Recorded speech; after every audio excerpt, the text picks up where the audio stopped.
United States incarcerates more people than any other country in the world, and with one minor exception, they incarcerate a higher percentage of their residents than every other country.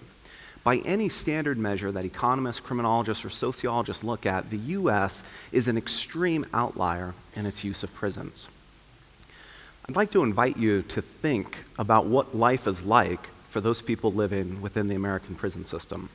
If you were incarcerated there, if you lived amongst the society of captives, how would you stay safe?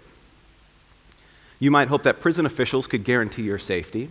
It's certainly their job to do so, and many men and women work very hard to do just that. The very procedures and structures of a prison, the architecture of a prison, provide some level of security. The same bars that keep you locked in your cell at night can potentially keep other predatory inmates out, providing some safety. Nevertheless, across every period of prison life that we know about, we consistently find that officials provide only some, and sometimes very little, of the safety that inmates very desperately crave. And there's two main reasons for that. The first is that even when officials do their jobs well, prisons can be very dangerous, vulnerable locations. This is a picture of a dormitory in a state prison in California. This picture was taken during a period of substantial overcrowding. More than 100 men live in this room. How would you feel if you lived amongst them? Throughout the day, when you're using the shower, getting a haircut, taking a nap, you're very much exposed to the whims, to the actions, to the misdeeds and victimizations of other inmates. In an environment like this, it makes sense, it seems reasonable, that you would try to find ways to make yourself a little bit safer and a little bit more secure. The second reason why officials don't provide all of the safety that inmates desire is that they won't resolve problems or regulate disputes that arise in the underground economy. These are some of the thousands of mobile phones confiscated from inmates in California. Every single one of those phones is prohibited. It's contraband. They're not allowed to have it. In addition to phones, many inmates have very strong demand for drugs, alcohol, tobacco, a wide range of other goods that prison regulations expressly prohibit. So if you were incarcerated and you wanted one of these items, maybe a phone to call a friend or a family member, in order to gain those items, you'd have to rely on the underground economy. The problem is that precisely because it's prohibited, you can't rely on formal procedures should something go wrong. An inmate involved in a drug deal who receives a bundle of heroin that's not of the quantity or the quality that he expected can't turn to the prison guard and ask him to resolve the problem. So for these two reasons, in every period of prison life that we study, we consistently find that inmates have to provide some self-protection, some self-governance. What's interesting is that the way that inmates provide governance actually varies dramatically depending on the time and place, the particular prison that we look at. So I want to talk briefly about the history of the California prison system to understand why that is, why inmates govern themselves differently in different times and places. If you were locked up in California prior to the 1960s, your main source of safety would be something known as the convict code. The convict code is a set of behaviors that inmates deem to be acceptable and to be honorable, and the extent to which you lived up to them, you would be in good social standing. The convict code would tell you never to inform on other inmates, not to be overly nosy in people's personal business. The code would tell you not to gossip, not to lie, and not to steal. It would also tell you that if you incur debts, that you should pay those debts back. And then finally, the code would tell you not to be weak and not to whine about your incarceration experience. You would be safe if you followed this code, because if you followed this code, you would have the respect and the esteem of your peers. They would support you in situations of conflict, and that would make you much less likely to be victimized.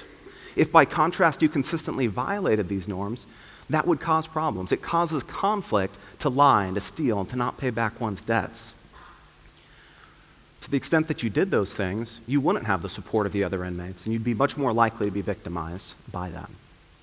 So in a very decentralized process, a very bottom-up process, a person's reputation, a person's individual standing would determine whether or not he was safe or in danger. And despite being very decentralized, the system was actually remarkably effective for many years, for many decades in California and in many other prison settings. Despite its success, starting in the 1960s and the 1970s in California, it began to weaken, and the code eventually began to fail. And it failed because this code only governs effectively if people know your reputation and you know theirs.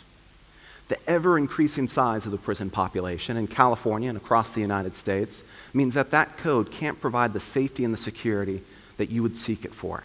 To give some perspective on how the inmate population has changed, this is a graph that shows the total size of the California inmate population from its very beginning in 1851 up through 1921. And what this data tells us is that the prison population during this period is always relatively low. There's steady growth, but it's relatively slow. From 1921 to 1970, by contrast, we see a five-fold increase in the size of the prison population to an unprecedented level. It's driven by a more rapid and sustained increase than in any earlier period. If you were in a prison in California during this period of increasing populations, you would recognize very clearly two distinct trends. The first trend is that more of the people who you interacted with in your everyday life wouldn't be known to you. They wouldn't know you and you wouldn't know them. The second trend that you would observe is rapid increases in inmate violence, substantial increases in assaults and on inmate stabbings during this period. That violence reflects the fact that the code isn't resolving or avoiding problems before they occur. That violence is an indication of its failure. And while these initial increases in the prison population did much to undermine the code, subsequent increases in the prison population entirely smothered it. Now, if you'll remember the data that was on just the last slide, this graph and this data that you're seeing right now, that's precisely the same data. And what we see is that that initial increase that looks dramatic in its historical context is entirely swamped by later increases in the prison population. Year after year after year, consistently, California locks up at any point in time more than 100,000 inmates. This is a huge prison population. The convict code worked when populations are small because you knew people. That's not possible in the world of California prisons today. You can't know people, and it's very difficult for you to know them in some sort of decentralized process. So as the code failed, violence erupted, people sought alternatives. Inmates sought out alternative ways to become safe. And one of the most important sources of order in California prisons today, a source that surely if you were in prison in California today that you would rely on, actually comes from many of those people that we most typically associate with violence, with disorder, and with chaos. It comes from prison gangs. Prison gangs are the prominent source of governance in social and economic activities in California prisons today. And if you are locked up, from the moment that you wake up in the morning until the moment that you go to bed at night, they would very much influence, monitor, and regulate your interactions with every other inmate. Prison gangs are inmate organizations that form behind bars. They're very active in many state prison systems. Many of these groups are also active out in the communities, out on the streets. Two of the most important characteristics of prison gangs is that membership in them is racially and ethnically segregated, such that you can't join just any group. And the second is that when you join one of these groups, you make a lifetime commitment, typically. After you leave prison, you would continue to affiliate with these groups, and in some cases to actively follow the orders of incarcerated prison gang leaders, following the orders to engage in criminal activity by the incarcerated gang leaders back in the prison.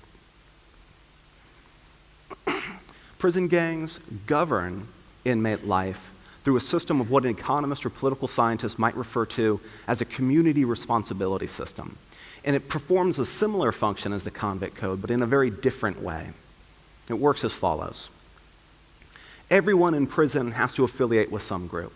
That might be one of the traditional prison gangs, it may be a broader racial or ethnic group, or it may be some other inmate organization. But what's crucial about these groups is that when you're in a group, all members of that group are responsible for every other member's actions and obligations.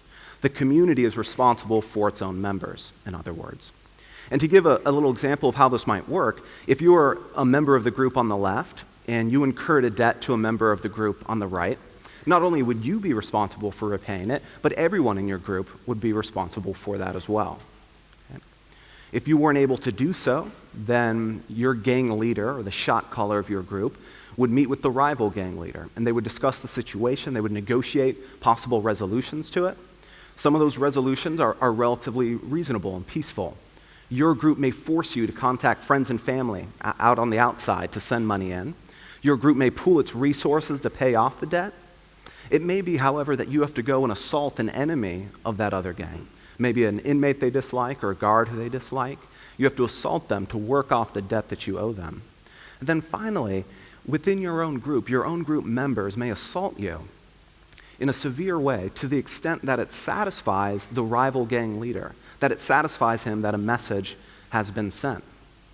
In this way, gangs provide incredible pressure within the group in order to facilitate social and economic interactions between different groups. One inmate explains how the system works, referring to the gang leaders, the shot callers. He says, "That's why we have shot callers. So when a couple of idiots get into it in the yard, instead of letting them kill themselves, the shot caller goes out and he works it out. So these gang leaders have an incentive to resolve problems before they start." Another inmate explains, "If one of my guys is messing up, then we either offer him up to the other guys or we take him down ourselves." It's a very nice articulation of a brutal but effective way that the community responsibility system provides order in a difficult environment. So why does the community responsibility system thrive where the code failed? The reason is because this is an organized set of groups.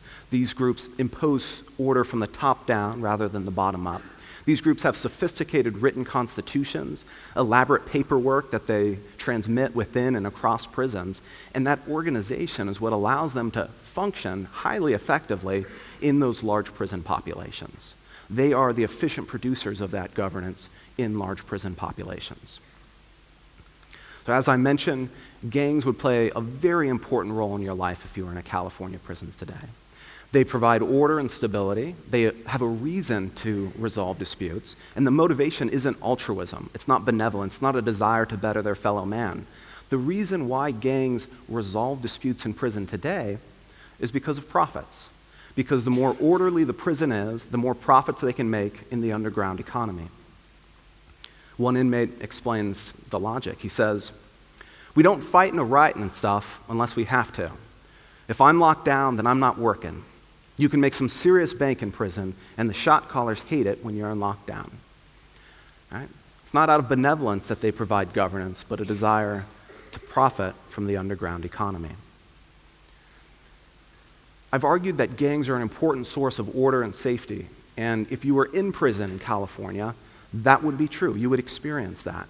But that's not to say that gangs are a good thing. Nobody thinks that gangs should have this influence and power in California prisons today. Gangs undermine rehabilitation, they undermine the effective administration of the prison, and a whole host of other problems. But we need to recognize that inmates are in a difficult and, in fact, a dangerous situation, and they have limited options. In large prison populations, they've turned to gangs for safety. The United States locks up more people than any other country in the world. It's also the only high-income country that has anything like the organized and powerful prison gangs in many of its prison systems, right? These are two potent examples of American exceptionalism, and they're not unrelated. It's not a coincidence. The drive, the increase in prison growth is what creates the foundations for the rise to power of these prison gangs. It's easy to demonize gangs and gang members, and there's much that we should not appreciate about them. But it's a mistake to think that they're the root of the problem rather than a symptom of the problem. Instead of demonizing them, let's instead push for smaller and safer prisons so that inmates, like yourself if you are incarcerated in California, won't have to rely on a prison gang for protection. Thank you.